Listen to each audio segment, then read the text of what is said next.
Alright, so making a video to show some of the development in building a triple triad AI I've been working on with a friend who can do all the programming, and I do the kind of logic of how triple triad works.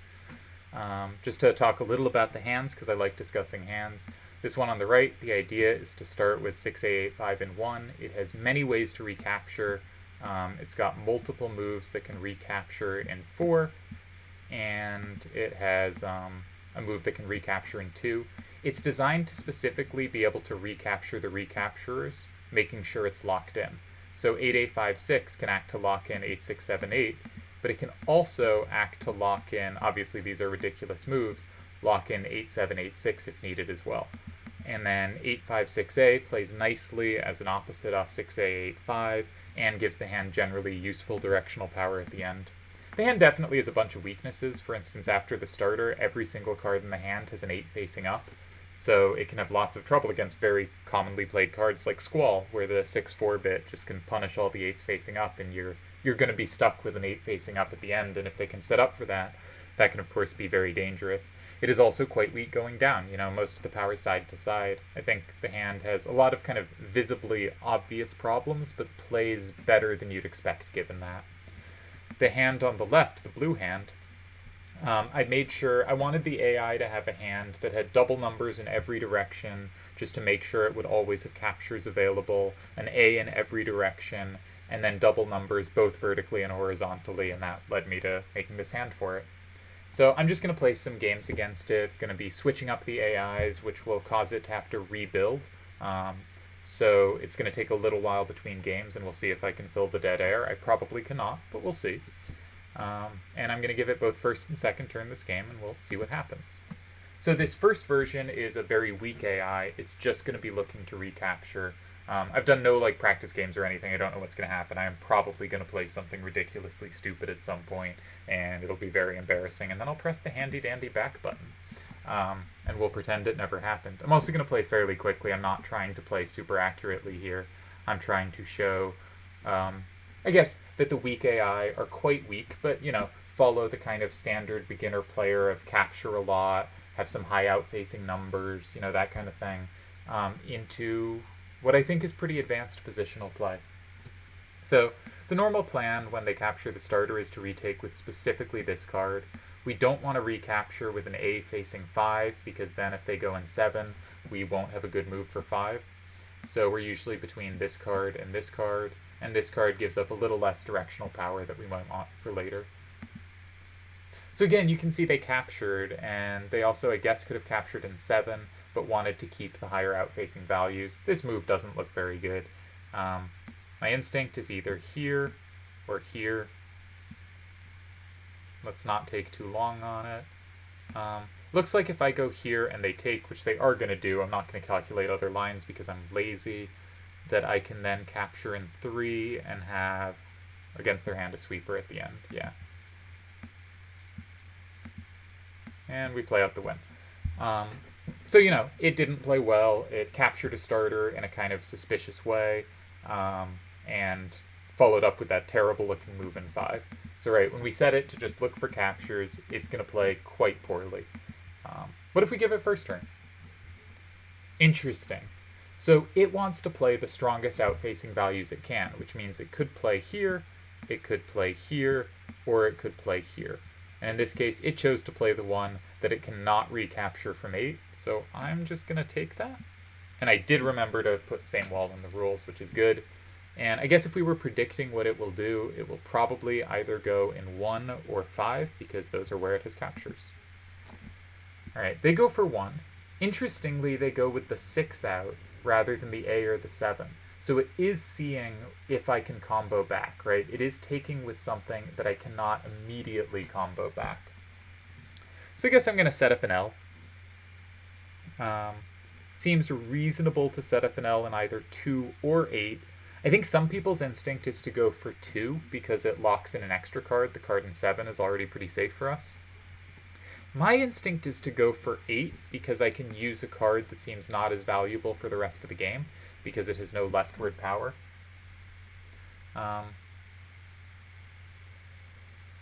But either way, I can set up combos in 5. No, this one they have as well. So yeah, I like the move in 8.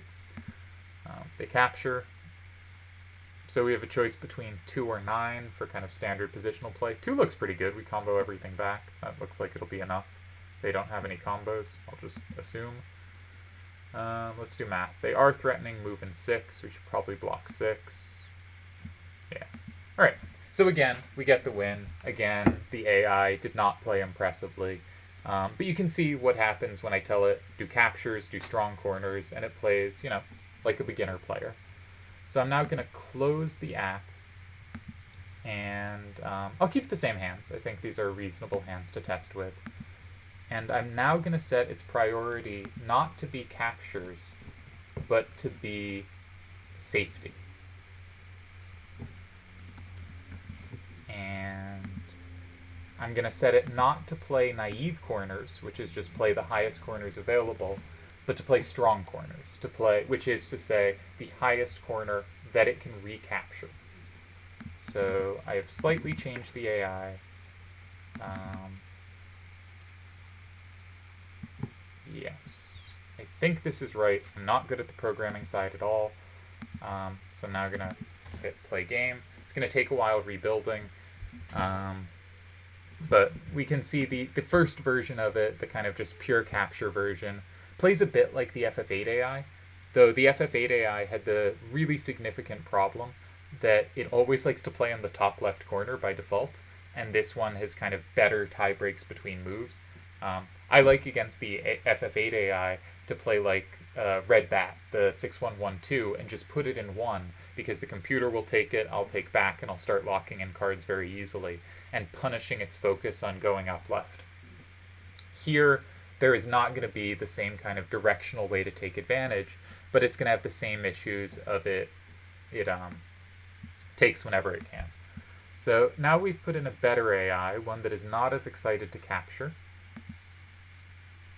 And it captures again. So I put safety as its top principle, but I put captures as its second principle rather than strong corner. So it still likes capturing. We'll continue and see if this goes any different. But you can see there's already a change, right? Instead of going in 5, it saw there's safety in 3. And this is a much tougher move to face, I think. The 5 move seemed pretty easy to refute. Now I actually have to check things like, do I want to block 5? If I block 5, I'm potentially allowing combos. For instance, this card is comboed easily. This card might be safe, but I might want it as a kind of sweeper on the bottom row. This card also might be safe. I could also go for something like 7. They can take that. Then I could block 5, and I might have a good sweeper at the end. I don't think I'd be able to take anything there. So let's just block 5. Again, in a real game would take some time here to think about it. But this looks like it might be good enough.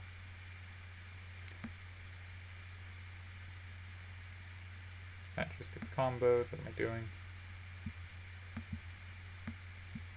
Alright, and we win 6-4, but it took more thought, right? We're seeing I can very easily level up the program to more difficulty. Now we'll give it first turn. No, I pressed it twice by mistake. Okay. Took a sec to think here. I wonder what took longer to calculate. Normally it's very quick making moves. So here, now it realizes it shouldn't go for, the unsafe corner. It has no captures, there is no safety, so it goes for the strongest corner that it can take back, which is this one.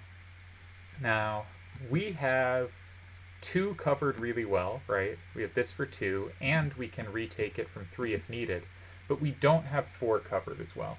So my, not putting a ton of effort in thinking has the idea of let's put something in 7 that sets up something in 5 and pressures them that way. But the most natural card to do that is the one that gives up our capture on them.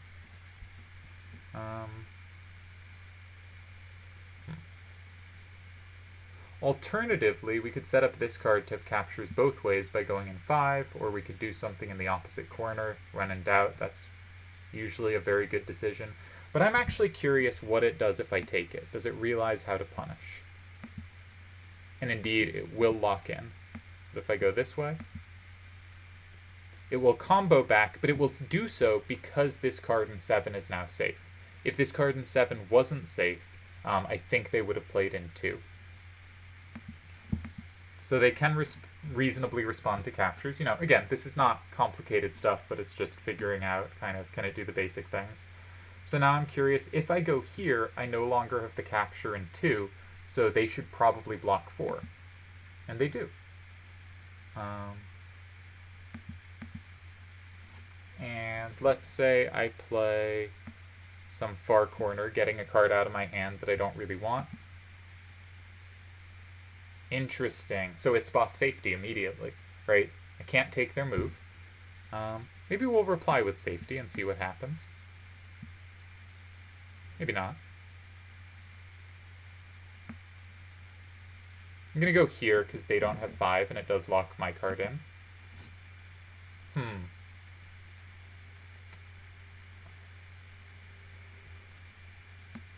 Let's not think too hard. And okay, they did lose it. But again, we can see this AI is getting tougher to beat, right? It's doing stuff that is safer, more pressure on me. It's improving. I'm going to put strong corner as a principle ahead of safety now, because I think, or ahead of captures, not ahead of safety. And I'm going to switch safety to security. And we'll see what happens, and I will now have the AI rebuild. Again, sorry for the delay, but hopefully it's kind of interesting to see an AI going from a terrible player to a bad player to hopefully we'll reach quite a good player. And ones that are starting to like realize they can lock cards in. I think this one, so the idea of security is it values specifically cards that are locked in. So here, if they start in 1 and I capture from 2, or I capture from 4, they're not going to go to combo back in 7. They're definitely going to recapture in 2 because they're going to value specifically locking the card in. So still rebuilding. And I think we're back. Yeah. Okay. So we'll see what they'd start with. All right, got the spinning wheel of doom. Don't know if you can see it. Yeah. All right. And if I capture it from 4 now, I'm expecting they capture back in 2. Yeah, because they want to lock in the cards here. And they value specifically locking things in more valuable than just safety. So if I start here, let's see how it plays this time. We're running a bit slow. I have a lot of programs open and this computer kind of sucks. Ooh, we have a very different move than last time. What did it do last time? Now I'm forgetting, but this is definitely new. So they gave up their capture for 2. So I'm going to block 4, just like when I tested this move against them, they did. This looks a very reasonable way to block. I don't particularly want to take their card because they can take it back. And I don't think they have a great card to put in 2 to set up for something in, or to put in 8 to set up for 5. So this looks promising to me. All right, they do lock in their card. Again, they really want security. They do not have a big threat in 5, so I think I'm just going to play 9. Again, kind of just playing on general principles, not calculating too much. This is safe, looks good. And they do not recapture, because they see I can plus wall it back if they go in 5. So instead, they go for the strongest corner they can, and this does set them up in both 2 and 6. So we might have to calculate something, but I do not want to calculate anything. We're trying to avoid calculation. I don't want to play either of my cards in 5 without having thought a bit about it. But actually, can I get away with that? This puts me up 7-3. If they go in 5, they take 2 cards back, and I win 6-4. And if they go in 2, they only take 1 thing. So this looks good enough. Yeah. All right. So again, we're seeing it's starting to take more thought, right, to beat. I'm going to just repeat myself on that over and over. What if they have first turn? And last time I went for the far corner, so I'll try that again. See if it does anything different. Again, it goes for the safety, so it probably will play very similar to how the last one played here. Did I go there? No, I locked in my card. Yeah, so this is just playing the same way, that safety and security look pretty similar. What if I tried the move in 3 instead? How would this go? All right, they're going to grab and lock in a card when they can, and we don't have a combo back, so this does look pretty terrible. Yeah. So okay. Maybe not a big level up on the last one, but a slight level up. And I'm going to close it again. You can't see when I close it. You really were supposed to see Squall's lovely face whenever I do. Kitty, stop eating things. So this time, I'm going to give it something interesting. I'm going to give it as its key principle... Oh, please stop.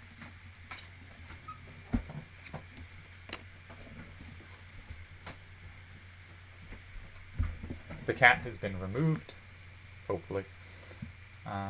Yeah, I'm going to give it a big level up on general principles. And give it a couple things going on that are new. And this should start playing pretty well.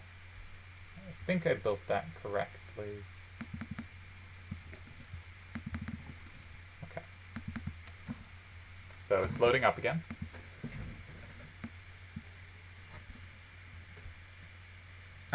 I don't know if you have trouble. I'm curious if other people do. When I look at these cards and they don't have the graphics I'm used to seeing, it's just really hard for me to see them properly.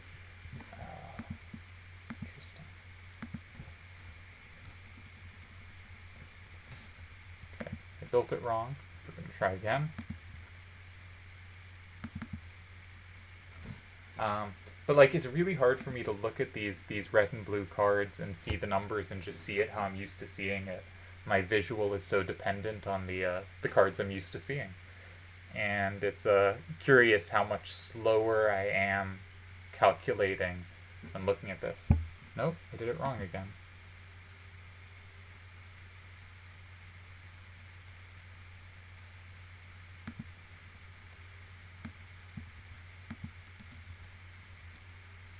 Alright, we try again. I am very bad at the programming end of this.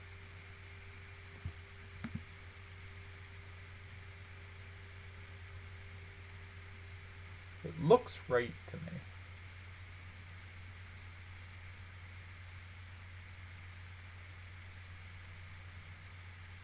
Alright, I think it made it further in the process of where it's been crashing. Obviously, this is not showing off a completed product. We intend to have graphics, have multiple levels set up and ready to go, that I think will be really compelling opponents to face. And are we there? You can't see any of this. You still see the image I closed on, but we play the waiting game.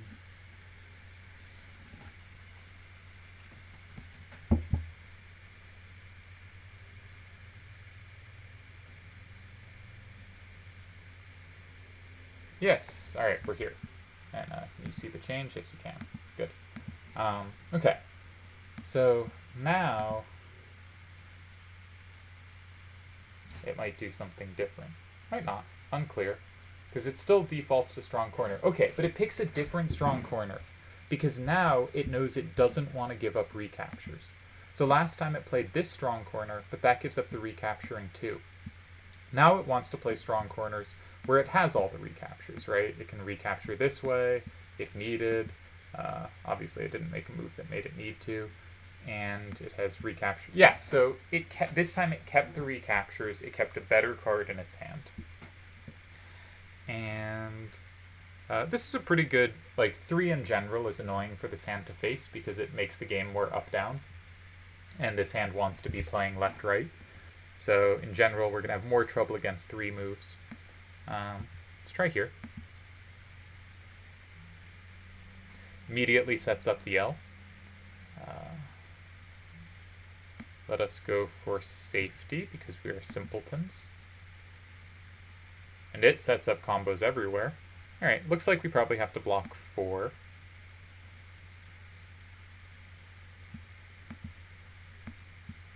And for the first time, didn't win. And unless I, missed something big here, it looked like it played a pretty reasonable game. Let's give it first turn.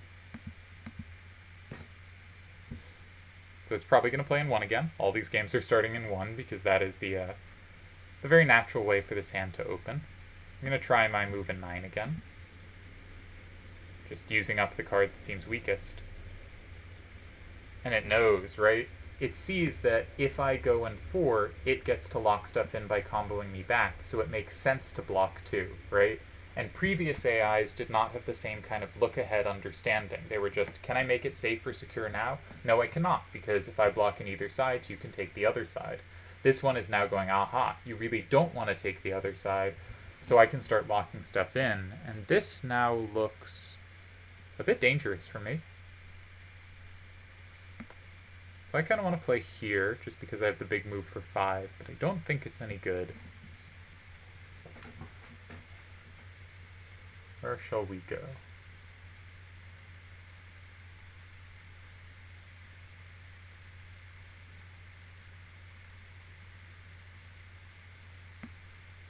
Not sure about this one, but I'm curious what happens, and I don't want to spend too long calculating. My idea is if they same wall in 6, they give me 5. But I think if they go anywhere else, because they will always have the threat in 6, I will have to block it later. So if they find a move in like 4, and maybe 6 works for them, but if they find a move in 4, yeah, and they do. So I think this is likely to now be lost for me. Yes, let's block. And they kept on to their better card for the end. And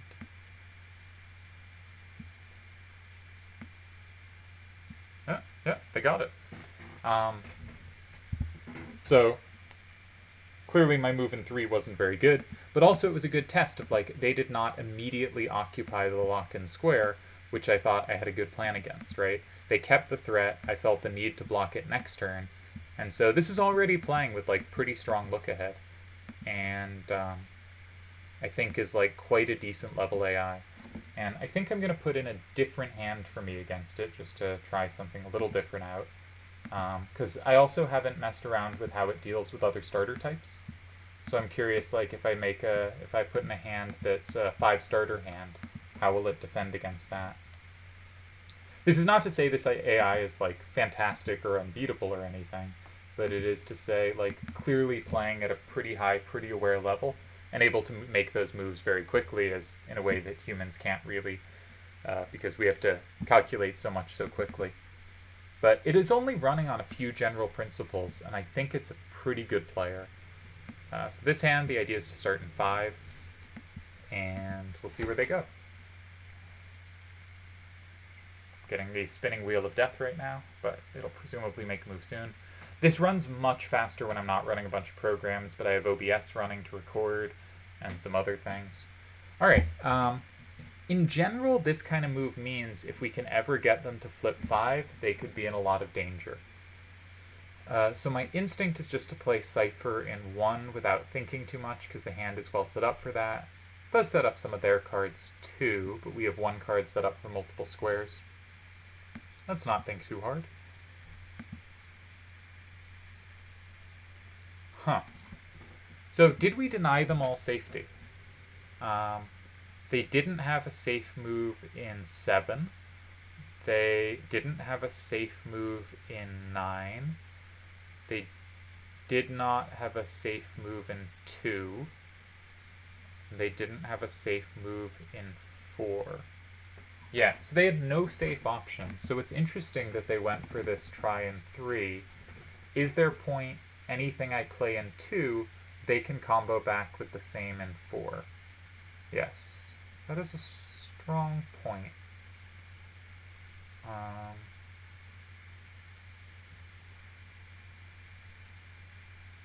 So I do not think I want to occupy 2. And the thing is, they can occupy 2 without flipping anything, right? So I don't necessarily have the combo back in 4 that they do. So this is one of those positions I would really want to spend some time calculating in a real game. I'm tempted to just play this here, though I feel like I'm going to lose. But let's try it. So they take. Now, kind of have to go 5. And I lose. Did I have to go 5? I guess I could go 9 here, right? And get the tie. Yeah, because I have to combo both squares. So 2 is stupid. Okay, have to go 9 there. But you can see, like, the AI finds ways to put a lot of pressure on you with moves like 3, which I think is really strong here, because I really want to occupy 2 and can't, and I did not find a happy path here. I'm curious what it would do against itself here. It would play there, and how would it play out the game? So it would have tied itself a different way. So, it's not playing perfectly by any means, right? It's not set to calculate all variations or anything like that. It just has a few principles, and here the principle that I put in, the main one, is, where is it? Is security minus opponent's best safety. So it is going to make the move that locks in the most cards for itself and lets you play the fewest safe moves in response. And that's where we can get this move like 3, where it looks like it's giving me a safe move in 2, but it really isn't. This is actually the move that does the best job of denying me safety wherever I might want it on the board. And so with the denying me safety aspect, it ends up taking on this really aggressive style where it can find moves like this. And I'm curious how it plays first turn. So it's not going to find a starter in 5. It likes corner starters. So we'll see which corner it plays. Okay. So that looks like I can just flip it, and its way to capture back, I can combo, and they can't combo back. So again, not going to think too much. This is not, serious games. But I'm curious what it does. And it plays away from the action, but probably in a way that's going to deny me stuff, right? If I want to lock in by going in 8, I give them 9. If I go in 9, then I don't have the combo in 9 in response to them going in 8. So neither of those moves are particularly tempting. Again, it poses interesting problems, and it's got these, kind of somewhat simple principles, but when used by a computer that sees lots of possibilities, comes up with these creative moves. And I would clearly define the player we're playing against here as this very aggressive player, despite sort of coming out of positional defensive principles. So again, in the interest of playing quickly and not being boring, I am going to be a very defensive, dull player and just play safely and allow them to set up the T. I think allowing the T, for instance, if they put a 4A, 6, 9, and 5, should be pretty good for me, given that both their remaining cards are really good vertically, but not horizontally. They don't have any interest. What are they doing? Well, they're setting up lots of combos. 4A, 6, 9 has combos in 3 and 5. Again, this looks like it has to be great for me, but they are certainly finding complicated notions.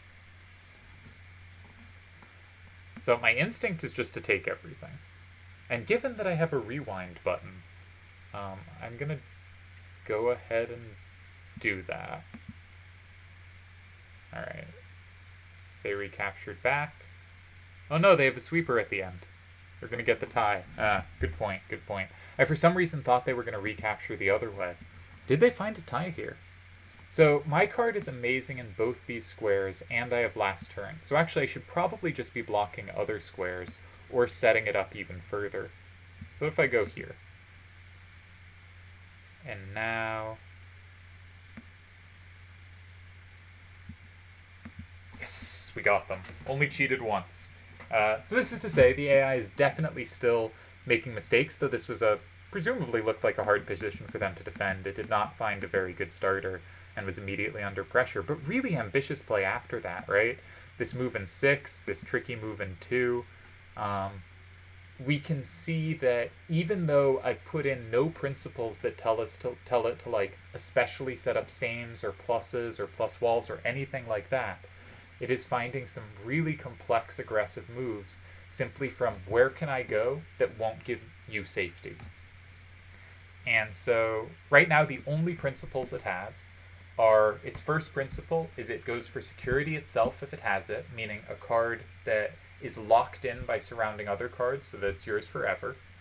Then it tries to deny me safety, so any card that cannot be immediately taken. Its next principle is it preserves valuable cards in the hand. So if it has a card that is needed for a capture, like we saw so many times with the other hand, where there was obviously this is a different hand, but there was the corner played here, and when recaptured, we need the recapture for the other square. And so it would sometimes play Sephiroth, even though Sephiroth was needed to flip.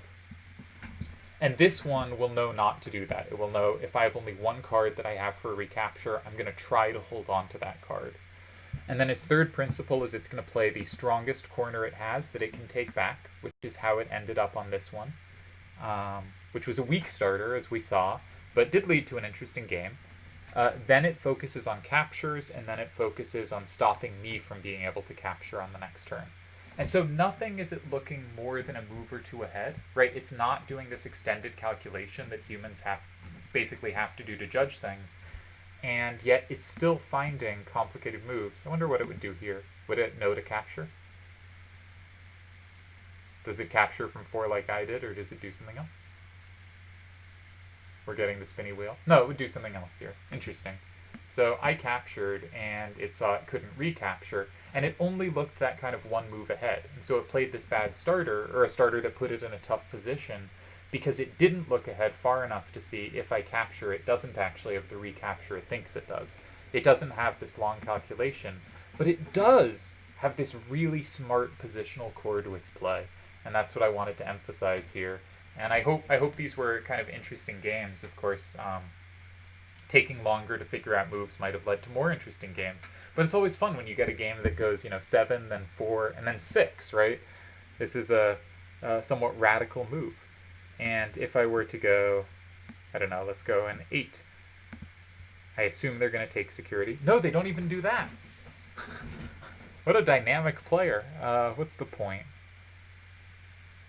All right, I see nothing. Let's just make obvious looking moves. Maybe it's collapsing. Yeah. Okay. So sometimes it doesn't see a path. But this is probably a difficult position. So what if it did go here? Does it have anything at the end?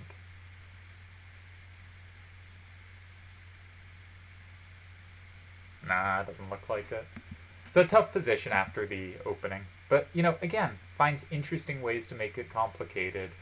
But I think in a similar way, like, there's certain kind of games like chess where you look at certain computer moves and you just go, that is completely inhuman.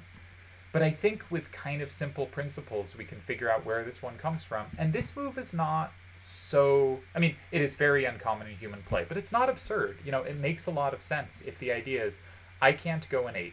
But clearly, once I go in 6, the desirable squares are 8 and 9. But you don't really have a good way to go in either. If you go in 8, I get 9 for free. If you go in 9, suddenly I now can go in 8. There was this logic to it, and it didn't quite work here. But I think the moves all follow this pretty clear logic. There's another level up, but this video has gone on long enough, and I think has shown sort of the positional concepts that this can reach. And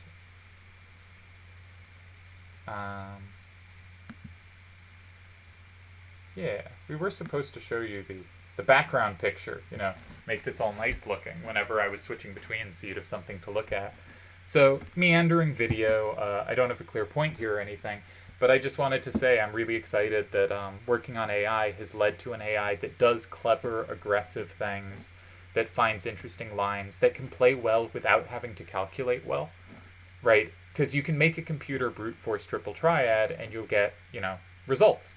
But it doesn't lead to play that you can necessarily emulate unless you are also capable of calculating that far. And if you're calculating every move of the game anyway, it's not going to help you much. And if you're not, it doesn't necessarily have clear lessons to impart. But instead, by setting up a principle that is true to kind of how triple triad works, or is a good principle, and then adjusting it as you see what happens, you can lead to AIs that play really interestingly and find interesting ideas, and ideas you can actually learn from and employ and figure out how to beat. And Turds in the last video of the first tournament I made where he was playing AIs mentioned that he thought if he had played more of these AIs as he was getting good, he would be a different and better player than he is today, and he's a very good player today. So I just wanted to I'd love to make a video game at some point, right? Like a game where you can go through various levels of AI, play in mock tournaments, and do so at your own pace whenever you want to against these cool AIs. And I think we're pretty close to having ones that are really worth playing against, that, will not always play, like, if you set it to always capture, right, then it'll basically always play the same move in the same formation. But this last AI we saw clearly can play lots of different moves in similar formations, depending upon which one achieves its goal. And I think that's really neat and makes it a really worthy player in a way that, like, FF8 AI is not. And I think we pretty clearly have, good tournament level players playing interesting games. And I really hope that was clear here. And we're at some point soon going to have actual graphics to use real cards with this. We're trying to convert the code to stuff that runs on more types of computers. Right now, I have 3 very cheap computers. I have a very old Mac, I have a Windows, and I have a Chromebook, and they all add up to the price of like a normal-ish computer. But I can only run this right now on my Mac. So we're trying to set it up so it can run on more Chromebooks. I think other Chromebooks that run Linux better than mine does, mine is a weird model that happens to have a bad Linux thing, would be able to run that better. And Windows takes some effort, as Windows always does, but it might be runnable there quite soon too. And it would be really cool to, be able to set up a game of real opponents with real cards, playing like high-level triple triad and forcing people to, learn how to play well, again, at your own pace, figuring things out. And so I got excited and wanted to make a video messing around with it and showing it. And I wish I'd played a little better, but, making moves quickly is very difficult because we're all trained to think in this kind of 3, 5, 7 minute per move format. And making a move while talking after, 15 seconds is never going to be your best work. And Slash actually mentioned, because Slash of Time, I had him as, I think, the 11th best player of all time, and that's about the lowest you could possibly put him. He argued himself up to 7th, and I think that is very reasonable. He is somewhere in that range. He had an account where he just lost all his games for the longest time, and then suddenly he was really good. But what actually happened was he had a terrible internet connection and was just timing every game, or having to make a move with like 15 seconds left because that's when the position finally loaded. And he got very good at quickly seeing things. And I also suspect that's where his very defensive strategy developed, because if you have very little time seeing the position, you're not going to be able to calculate things, and you're going to just need to have very quick positional instincts for what's going to work. And I think the strategy that naturally develops from there is a defensive strategy, is one with lower risk. And yeah, and he ended up being a very good calculator, because as soon as he had more time, it was suddenly, I get 10 to, I go from 15 seconds to 150 seconds to get to see things. I'm going to see so much more. But it actually turned out to be a cool way for him to develop, because he had to see things faster. I was trying to wrap up this video, and I've just kept talking. So I guess I should wrap it up here, but I hope you too are excited about, not AI as in like, oh, we want computers to beat us, but AI as in these are worthy opponents to get to play against, and to get to play real triple triad against good opponents and get better and more thoughtful about the game. And so, cheers.